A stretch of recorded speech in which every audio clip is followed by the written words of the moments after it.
3 लाख से भी अधिक वोट से जीतेंगे, ये मेरा वादा है। दरभंगा लोकसभा के लिए चुनाव चौथे राउंड में होना है, लेकिन उसके पहले जब भी आप यहाँ आते हैं, लोगों से मिलते हैं, तो एक ही चीज की चर्चा होती है, वो होती है एम्स की, जिसकी चर्चा वैसे तो पिछले 4 साल से हो रही है। ये जो पूरा का पूरा इलाका देख रहे हैं, लगभग 150 एकड़ में, इसमें प्रपोज्ड एम्स के लिए जमीन तय की गई है और उसी को लेकर चर्चा होती है। जब भी राजनीति की चर्चा होती है, विकास की चर्चा होती है, तो यहाँ बात यही होती है कि अगर ये एम्स बन जाता है, मूर्त रूप में आता है, तो इससे दरभंगा शहर की जो इकोनॉमी है, जो अर्थव्यवस्था है, वो किस तरह से बदलेगी और शहर को कितना बड़ा सपोर्ट मिलेगा रोजगार के तौर पे और इंफ्रास्ट्रक्चर डेवलपमेंट के तौर पे। क्योंकि दरभंगा जो शहर है, उसमें बहुत ज्यादा विकास नहीं हो पाया। लोग देख रहे हैं, टकटकी भरी नजरों से देख रहे हैं कि यहाँ जब भी प्रधानमंत्री आते हैं, तो उनसे यही उम्मीद की जाती है कि वो कुछ बड़ी घोषणा करेंगे। हालांकि सरकार की तरफ से, नीतीश सरकार की तरफ से ये प्रस्ताव रखा गया है कि जमीन में जो मिट्टी भराई का काम होगा वो सरकार करेगी। हालांकि ये जो पूरा प्रोजेक्ट है केंद्र की मंजूरी के बाद ही होगा। तो ये जो प्रपोज्ड एरिया है, ये किस तरह से बदलेगा यहाँ की इकोनॉमी को, यहाँ की अर्थव्यवस्था को। कुछ स्थानीय लोग हैं, उनसे हम बात कर लेते हैं। आपका नाम क्या हुआ सर? अवधेश कुमार चौधरी। मुन्ना जी, ये जो एरिया है, इससे क्या बदलेगा? मतलब दरभंगा का जो सूरत है, कितना बदलेगा?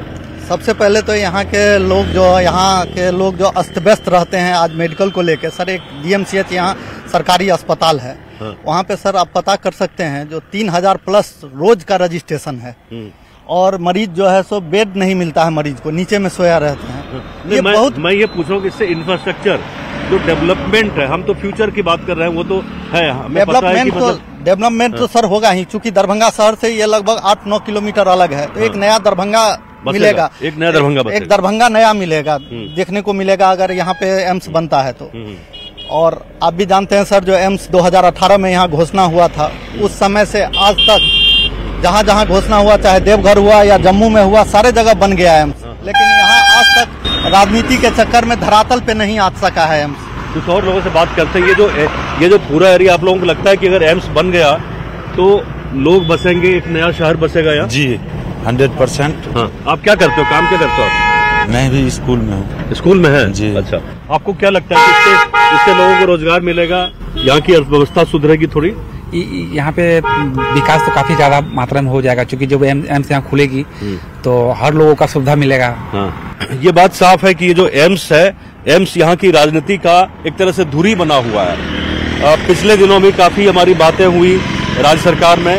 संजय झा जब बिहार में मंत्री थे, तब भी उनकी तरफ से लगातार प्रयास होता रहा, नीतीश कुमार की तरफ से भी प्रयास होता रहा, और एक डिसाइड हुआ कि भाई ये जो एम्स एरिया है, ये जो शोभन बाईपास के पास वाला एरिया है, इसमें एम्स का निर्माण होगा, जिससे पूरा जो दरभंगा क्षेत्र है उसका आमूल-चूल परिवर्तन होगा। दरभंगा शहर का जब भी जिक्र होता है तो उसमें माता श्यामा मंदिर का जिक्र जरूर होता है। यहाँ हमारे पुजारी है हमारे साथ। ये मंदिर तो है बहुत प्राचीन, लेकिन इसमें कुछ खास इतिहास भी है। कहते हैं कि ये जो मंदिर का पूरा प्रांगण है, ये चिताओं पे है बना हुआ। क्या राज क्या है इसका? ये महाराज साहब का श्मशान भूमि है, जो माधवेश्वर प्रांगण के नाम से विख्यात है। और ये जितना भी मंदिर है वो राजाओं के चिता पर में अवस्थित है। ऐसा क्यों हुआ? वो खुद क्या तांत्रिक विद्या में उनकी रुचि थी, महाराजा रामेश्वर सिंह की? हाँ, ये श्मशान भूमि जो होता है सो पवित्र होता है। इसी पवित्र के ख्याल से अपने चिता पर में वो सभी देवी देवताओं को विराजमान किए हुए हैं। क्योंकि अब ये जो है सो तो धाम में बदल चुका है। यहाँ जगहों पर कहाँ से लोग आते हैं यहाँ तो बहुत दूर से आते हैं, बंगाल से, नेपाल से, दिल्ली से भी आते हैं। चारों तरफ से लोग यहाँ आते हैं, जनकपुर से ज्यादा आते हैं। तो वैसे भी नेपाल से जुड़ा हुआ है। हाँ, सांस्कृतिक तौर पे जुड़ा हुआ है, वहाँ से बहुत लोग आते हैं। मैं सॉफ्टवेयर इंजीनियर हूँ। कहाँ काम करते हो आप? नोएडा में पहले पोस्टेड था, अभी बैंगलोर में शिफ्ट हुआ। यहाँ पे आस्था है आपकी? हाँ, बहुत ज्यादा आस्था है। माता जी ने मतलब शिक्षा दी है, इस तरह के संस्कार दिया है? जी बिल्कुल। और यहाँ पे आके जो शांति मिलती है ना, पूरे इंडिया में बहुत मंदिरों में दर्शन किया है मैंने, लेकिन ऐसी शांति कहीं नहीं मिलती है। बहुत अच्छी फीलिंग है। और एक चीज जानना चाहेंगे, आप तो युवा हैं और IT सेक्टर में काम कर रहे हैं। दरभंगा शहर की हम बात करेंगे जब भी, तो दरभंगा शहर में मतलब जो जिस तरह का एक ग्रोथ होना चाहिए, जिस लेवल पे जाना चाहिए था।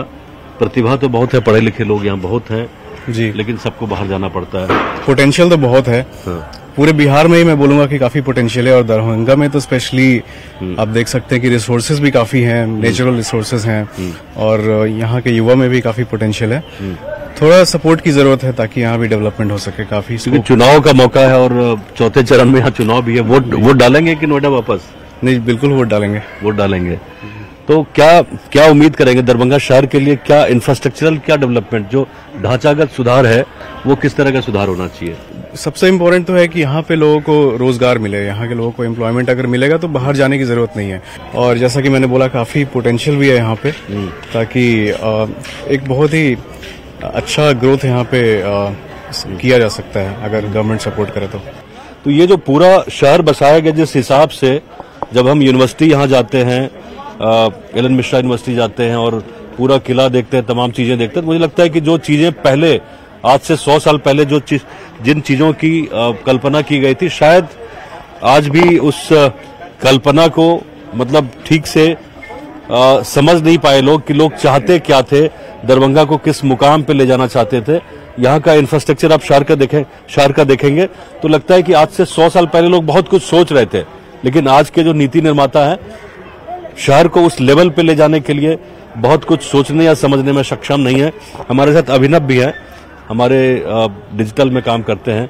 युवाओं की क्या यहाँ आकांक्षा रहती है अभिनव, जब आप देखते हो, लोगों से मिलते हो? आप तो यहीं पढ़े हो ना? जी, तो सर यहाँ युवाओं का रहता है कि जैसे शहर है तो शहर विकसित शहर हो, सबसे ज्यादा जो जाम की समस्या होती है उससे लोग मतलब बच सके, ये सब रहता है। यहाँ पे एजुकेशन की अगर हम बात करें तो दरभंगा में 2 विश्वविद्यालय हैं।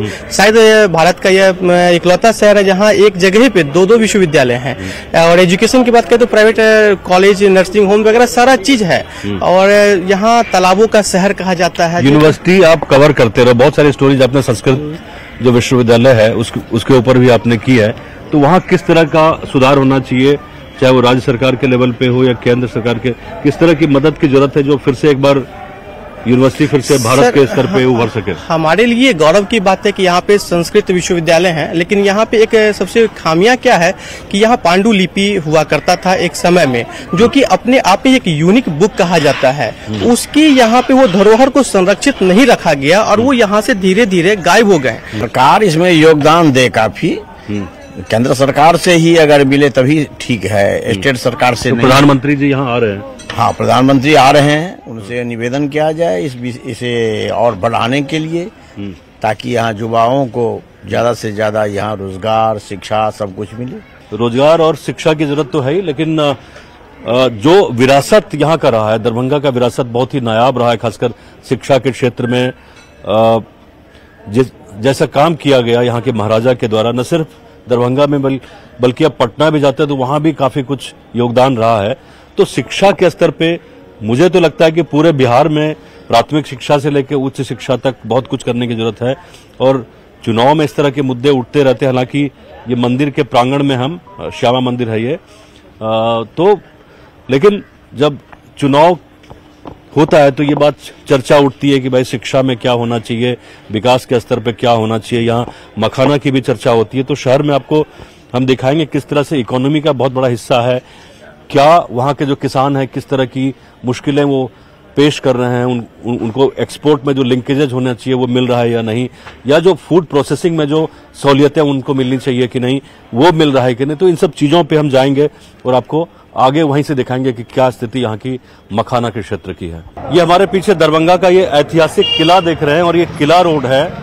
और हम आगे बढ़ रहे थे तो हमारी नजर अचानक एक ऐसे व्यक्ति पे पड़ी जिसकी चर्चा आप देखते हैं कि सोशल मीडिया पे और टेलीविजन पे लगातार आप देख रहे हैं। अब की बार 400 पार, ये इन्होंने पूरे शरीर को पेंट किया हुआ है। प्रधानमंत्री नरेंद्र मोदी इनके दिख रहे हैं, आप तस्वीर देख रहे हैं। और ये जो बाल आप देख रहे हैं, जय हिंद और भारत का नक्शा भी बना हुआ है। चाय ये बेचते हैं, लेमन टी लोग पीते हैं। और ये देखिए तमाम चीजें लिखी हुई है। और क्या क्या लिखे हुए हैं, बीजेपी का झंडा झुकने मत देना, बीजेपी का संकल्प। तो ये संकल्पित हैं, वो बता दिया। अब की बार 400 पार का नारा है आपका। प्रधानमंत्री मोदी भी यही नारा को दोहरा रहे हैं। आप ये जो रूप आपने धारण किया हुआ है, कब से? सर नमस्कार सर, मेरा नाम अशोक कुमार सनी है। मैं जिला मुजफ्फरपुर ब्रह्मपुरा थाना वार्ड नंबर 3 का रहने वाला हूँ। और मैं मोदी जी को अंदर आत्मा से सर भगवान मानते हैं। और मेरा सपना है कि अपने हाथ से उनको एक कप चाय पिलाने का, जो 7 साल से हम प्रयास कर रहे हैं। आपके चैनल के माध्यम से यही कहूँगा कि मेरी बात को वहाँ तक पहुँचाया जाए। और बहुत सी सभा में हम गए हैं, आप देख सकते हैं। लगातार चाय पिलाना चाहते हैं हम। तो देखिए जाहिर तौर पे ये चाय पिलाने के इनका वो है, सपना है कि प्रधानमंत्री को चाय पिला दे। अशोक सहनी इनका नाम है, दरभंगा के रहने वाले हैं, मुजफ्फरपुर से है ना, और सहनी समुदाय से है। इनकी दिली ख्वाहिश है कि प्रधानमंत्री तक इनकी ये बात पहुंचे। तो हम कोशिश करेंगे, मीडिया के तौर पे हम दिखा ही सकते हैं कि क्या जो इनकी भावनाएं उन तक पहुंचे। देखिए पेंट करना और पूरे दिन गर्मी में इस तरह से रहना, ये वाकई बहुत मुश्किल काम है। खाली बदन, इस पे कुछ पहना नहीं हुआ है, पूरा पेंट किया हुआ। ये पेंट करने में कितना समय लगा? सर लगभग 2 घंटे लगे। 2 घंटे। देखिए ये तस्वीर बनाना और सारा कुछ उकेरना इतना आसान नहीं है। तो निश्चित तौर पे सबकी अपनी अपनी भावनाएं हैं। आप लोग यहाँ रैली में आ रहे हैं? हाँ, रैली में आ रहे हैं। क्या उम्मीद क्या है इस बार चुनाव का? दरभंगा में क्या मिजाज है? जीत रहा है बीजेपी भारी मतों से इस बार। भारी मतों से एकदम 400 पार। इस बार अब की बार 400 पार ये हो गया। जी मेन बात सर यह है कि मोदी जी ने काम किया है। मोदी जी ने काम किया, काम यह किया है, सीधी सीधी से मैं बता दूं कि आदमी तो बहुत कुछ बोलता है कि ये किया वो किया, ये किया, अगरम किया बगरम किया, लेकिन धरातल पे मोदी जी ने बहुत ज्यादा काम किया। जैसे दरभंगा के लिए बात करें तो सर छोड़िए दरभंगा को, मैं देश का भी बात नहीं करूंगा। मैं अपने पे बात करूंगा। मैं नौजवान हूँ, मैं अपने पे बात करूंगा। जी हाँ, 1 लाख का इलाज पारस जैसे हॉस्पिटल में मेरी माँ का 1 लाख का इलाज मोदी जी ने फ्री में करवाया। आयुष्मान कार्ड बनवाया? जी 1 लाख का, जी 1 लाख का इलाज मेरी माँ का फ्री में इलाज हुआ। मैं मोदी को क्यों ना वोट दूं? मैं मोदी को क्यों ना वोट दूं? दूसरी बात, मेरे पिताजी को स्वनिधि योजना जो धरातल पे था, उसमें मेरे पापा को 10,000, फिर 20,000, फिर 50,000 मोदी जी ने दिया। मैं क्यों ना मोदी जी को वोट दूं? विरोधी कहते कुछ काम नहीं किया। विरोधी को कहने से क्या होता है? अगर मैं जो मेरे पर काम हुआ वो हमने जानते हैं, मगर मेरे लिए मोदी जी ने काम किया तो मैं मोदी को वोट दूंगा। मेरा पूरा परिवार मोदी को वोट देगा। परिवार मोदी को वोट क्यों नहीं देगा? आप क्या करते हैं? स्टडी करते हैं। कौन सी क्लास में? 12th में। क्या बनना चाहते हैं आगे चल के? क्या राजनीति में आना की इच्छा है क्या? नहीं, जो बिजनेस करना चाहते हैं। बिजनेस करो। आप क्या करते हैं भाई? हम अभी स्टडी कर रहे हैं और बिजनेस भी, BA पार्ट 1 में। क्या चीज का बिजनेस?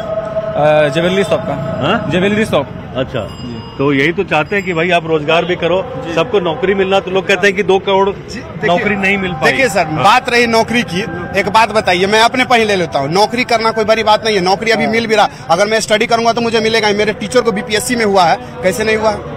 बात रहा स्टडी का, आज जो मैं अभी ग्राफिक डिजाइनर हूँ, मैं पढ़ाई भी करता हूँ, मैं ग्राफिक डिजाइनर भी हूँ। डिजाइनर मैंने कहाँ से सीखा? बीजेपी को कब से सपोर्ट कर रहे हैं? मैं बीजेपी से नहीं हूँ सर, ये मेरा भगवा है। मैं हिंदू हूँ। मैं बीजेपी का मेंबर, मैं बीजेपी का मेंबर नहीं हूँ। जी हाँ, मैं हिंदू हूँ। मतलब बीजेपी का? नो, मैं बीजेपी का नहीं हूँ, मैं सिर्फ हिंदू हूँ। लोग ये ना बोले कि हम बीजेपी वाले से नहीं सर, बस मेरे आदर्श मोदी जी है, मैं मोदी जी को देखने आया हूँ। बात सर यहाँ पे आ रही है दरभंगा में कि बीजेपी पार्टी ने किया है, मोदी सरकार किया नहीं। सर गोपाल जी ठाकुर की हम बात कहना चाहेंगे, दरभंगा के सांसद है। तो सबसे पहले तो सर दरभंगा में सर बिहार का दूसरा एम्स प्रस्तावित है। मानते हैं कि इस समय बिहार नीतीश कुमार मोदी जी में नहीं थे तो कुछ कारण से नहीं बन पाया, लेकिन अब देख रहे हैं कि दरभंगा एयरपोर्ट बनेगा ना जी। केंद्र ने तो मंजूर कर दिया ना, केंद्र ने कर दिया ना, प्रधानमंत्री मोदी ने किया तभी तो हुआ ना। जी सर, सर देख रहे हैं कि सर दरभंगा एयरपोर्ट सर अभी तक 18 लाख आदमी गुजर चुके हैं, दरभंगा एयरपोर्ट से ट्रेवल कर चुके हैं। 5 ओवरब्रिज का शिलान्यास हुआ है। इसके अलावा आप सर देख सकते हैं, पहले जो दरभंगा को कोई जानता भी नहीं था, पिछले सर 5 साल में इतना काम हुआ दरभंगा को। कहीं भी सर बाहर जाते हैं कहते हैं दरभंगा। शुरू में आप बोल रहे थे कि हमको जल्दी जाना है, अब तो पूरा डिटेल आपके पास। नहीं सर, जल्दी जाना नहीं है सर, वैसे सर आप छोटा इंटरव्यू इसीलिए बताएं। और जो सर विपक्ष ललित यादव खास करके दरभंगा में जो कह रहे हैं कि जो विपक्ष वाला कह रहे हैं कि इस बार हम सत्ता से उखाड़ देंगे, तो ललित यादव जी कह रहे हैं, लेकिन ये धरातल पर ये सिर्फ विपक्ष के लिए रहा है। लेकिन हम कहते हैं कि इस बार देखिए गोपाल जी ठाकुर 3 लाख से भी अधिक वोट से जीतेंगे, ये मेरा वादा है। मखाना मिथिलांचल की जो अर्थव्यवस्था है उसका तरह से केंद्र बिंदु बना हुआ है। पिछले दिनों प्रधानमंत्री नरेंद्र मोदी ने भी मखाना को सुपर फूड की संज्ञा दी।